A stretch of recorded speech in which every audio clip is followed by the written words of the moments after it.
ముందు వీడియోలో మనం సత్యలోకం తపోలోకం గురించి తెలుసుకున్నాం.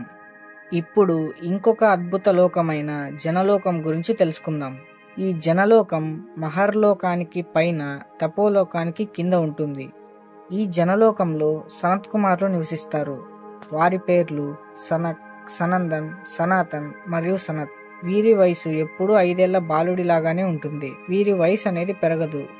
మానవలోకానికి జ్ఞానం బోధించడం కోసం వీరు అవతరించారు. వీరు నిరంతరం బ్రహ్మచర్యం పాటిస్తూ తపస్సులో నిమగ్నమై ఉంటారు.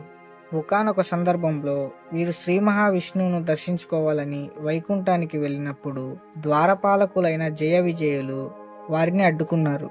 అహంకారంతో వీరిని అడ్డుకున్నందువల్ల మీరు ఈ వైకుంఠం వదిలి భూలోకంలో 3 జన్మలు విష్ణువుకు శత్రువులుగా జన్మిస్తారని శపించారు.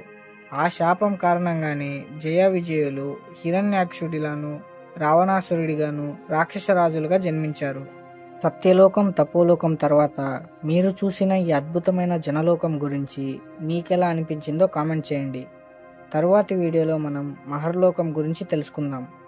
ఆలోపు ఈ వీడియో నచ్చినట్లయితే లైక్ చేసి మన ఛానల్ని సబ్స్క్రైబ్ చేసుకోండి.